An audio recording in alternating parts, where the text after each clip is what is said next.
À la différence de Fortuna majeure, pardon, donc là c'est la grande fortune, donc la grande chance, donc là c'est 2, 2, 1, 1, qui est certainement la figure la plus positive, on va dire, de toute la géomancie, parce qu'elle parle vraiment d'accomplissement, elle parle justement de long terme, elle parle de réalisation personnelle, elle parle vraiment de quelque chose qui va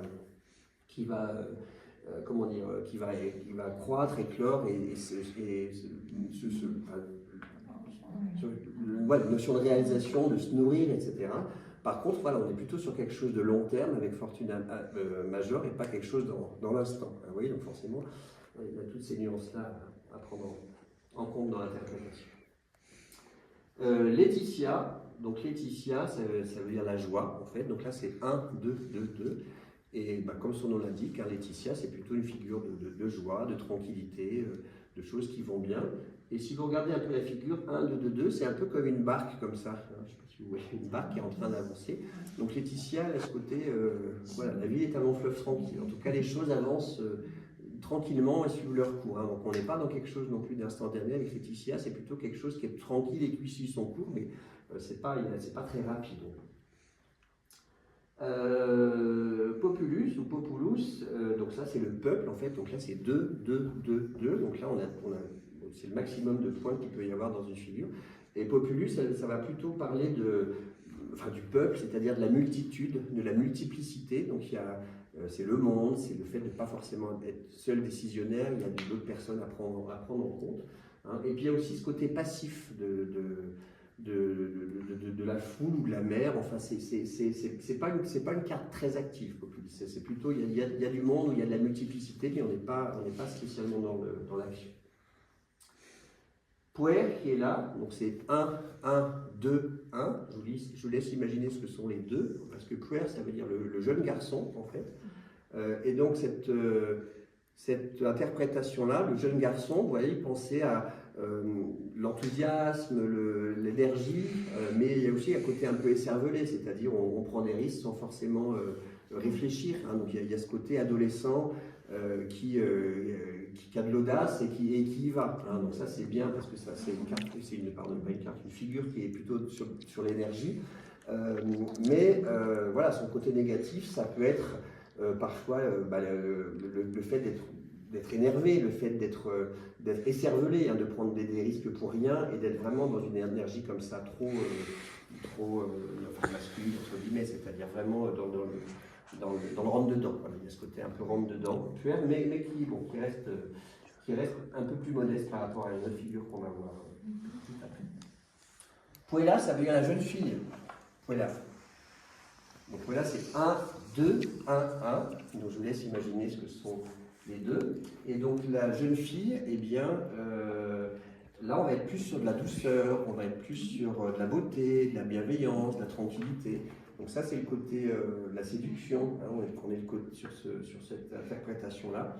Hein. Et puis le versant négatif de Puella, ça va être plutôt un peu la frivolité, la superficialité, la coquetterie, enfin vous voyez ce genre d'interprétation-là, hein, en fonction de la question.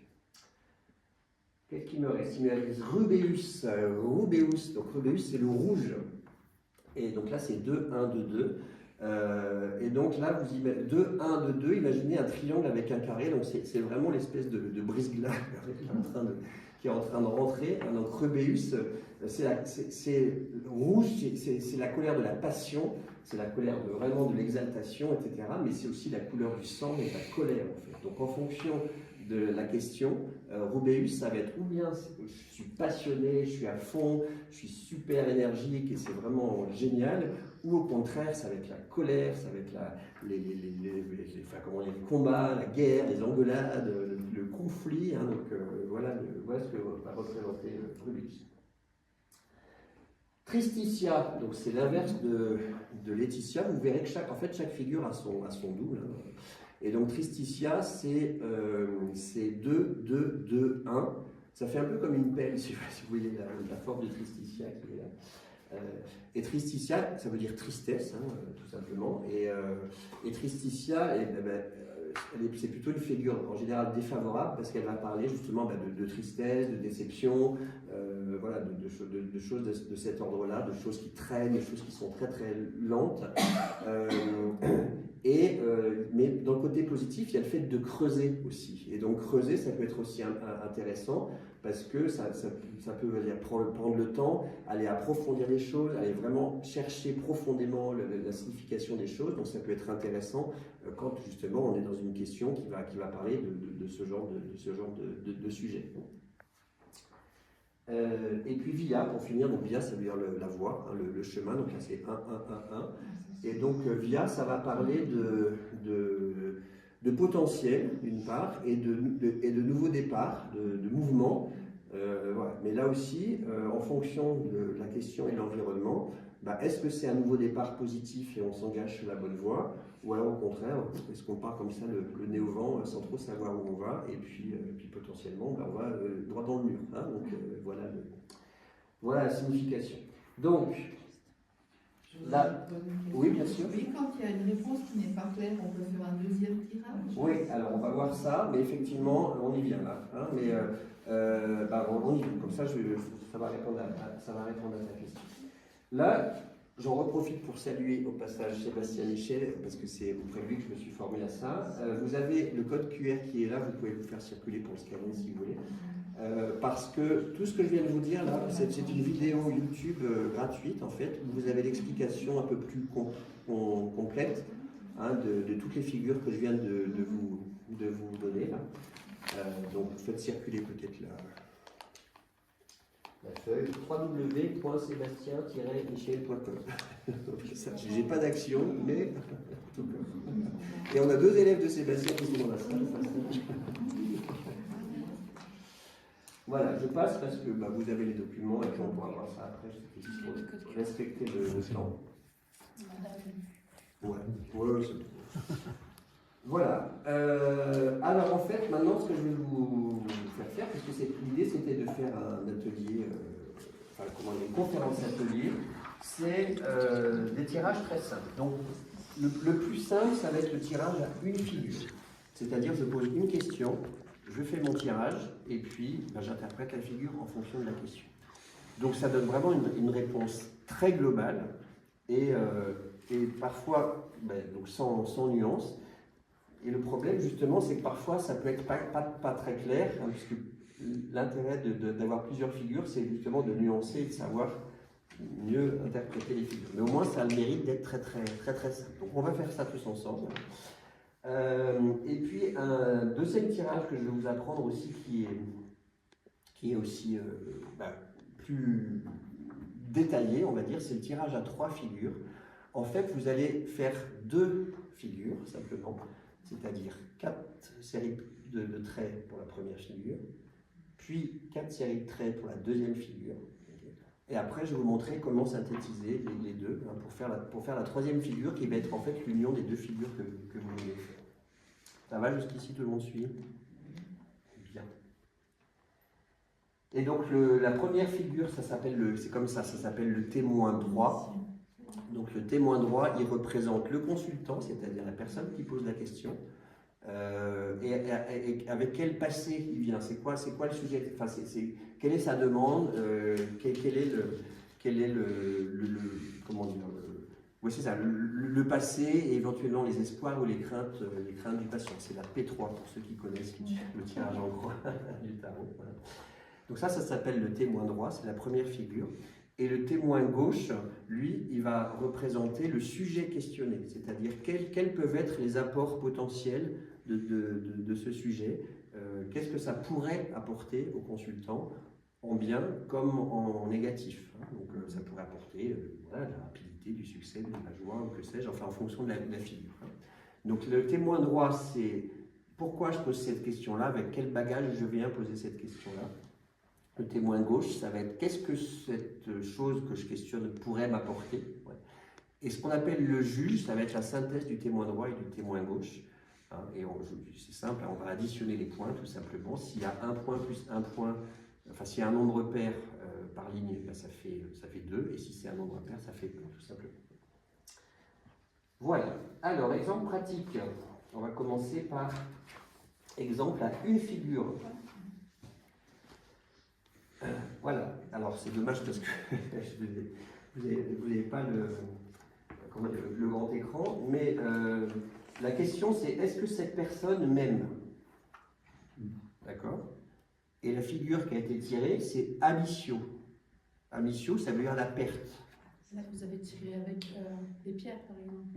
Oui, là c'est des exemples que je vous présente et après on va faire l'ensemble des exercices. Hein. Mais là, je pose une question à la géomancie. Est-ce que cette personne m'aime? Je fais mes traits, où je prends mes pierres et je fais mes quatre niveaux de la terre, du ciel jusqu'à la terre. La figure qui me répond, c'est amissio. Amissio, ça veut dire la perte. Hein? Donc c'est plutôt non, on est d'accord. Mais bon, c'est vraiment brut de pomme, hein, donc il n'y a pas de détail. Mais pas forcément, parce qu'il y a aussi une renaissance, donc il y a une perte pour après aller. Et ben voilà, exactement, tu comprends la subtilité. Donc c'est pour ça que la réponse à une figure, c'est extrêmement global, mais on n'est pas du tout dans la nuance. Donc effectivement, ça peut être, peut-être que cette personne m'aime, mais il faudrait que je perde, je ne sais quoi, peut-être du poids, pardon, parce que je parlais de poids tout à l'heure, ou peut-être que je perde mes mauvaises habitudes de ceci, ou voilà, pour pouvoir faire évoluer cette relation dans le bon sens, par exemple. Hein. Donc c'est pour ça, c'est vraiment... voilà, c'est rapide, mais c'est pas forcément le... Enfin, je ne vous conseille pas spécialement de vous arrêter simplement à une figure. Quitte à en faire une, autant en faire deux, parce qu'on a un petit peu plus de détails. Autre question, est-ce que je vais obtenir ce poste? Et là, on a fortuna mineure, on a petite chance. Ah oui. D'après vous? Oui. Oui et non, parce qu'il y a de la chance, il y a de l'opportunité, mais il y a aussi de l'instabilité.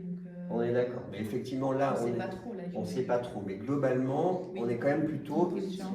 A priori, oui. Fortuna mineure, c'est une opportunité qui se présente et qu'il faut saisir. Hein. Donc, on est a priori plutôt positif sur la réponse, mais effectivement, on n'est pas dans la nuance. Hein.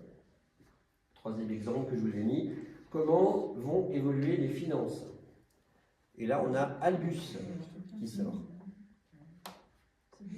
Albus. Albus, c'est le blanc. Donc, pensez à Gandalf un peu, ou à un mage avec une... Dumbledore, il s'appelle... Ou Dumbledore. Albus, là oui, c'est le blanc. Hein. Le blanc, Albus Dumbledore, ça vient de là, oui, ça vient de là, clairement. Et donc, c'est cette image de tranquillité, de paix, de sérénité. Mais c'est pas foufou non plus. Mais c'est pas foufou non plus. Donc, ça veut dire que, grosso modo, c'est tranquille, mais ça va pas s'améliorer, ça va pas se détériorer, mais ça va pas s'améliorer. Hein. On est sur un truc... on est plutôt serein quand même. Il y a une notion de sérénité, mais en même temps, il y a une notion un peu de dépouillement. Quoi. Donc, bon, ouais. En tout cas, ce qu'on peut dire, c'est grosso modo, la situation, elle va rester la même. Hein. Okay. Voilà, et bien maintenant, c'est le moment de poser une question dans la salle. Donc, qui a une question à poser? Je vais répondre à une fille.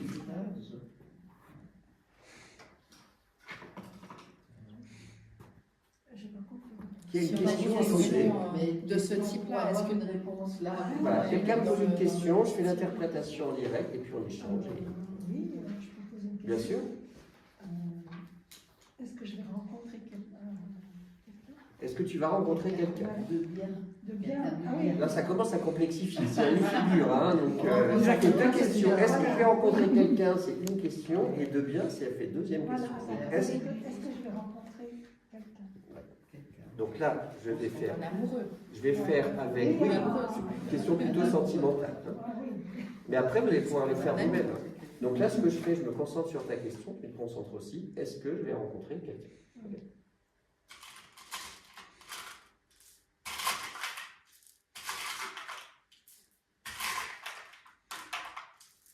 Voilà, et maintenant je compte mes cailloux.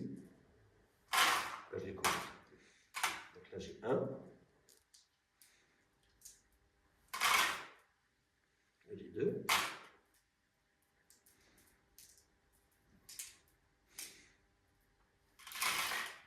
Là, j'ai 1.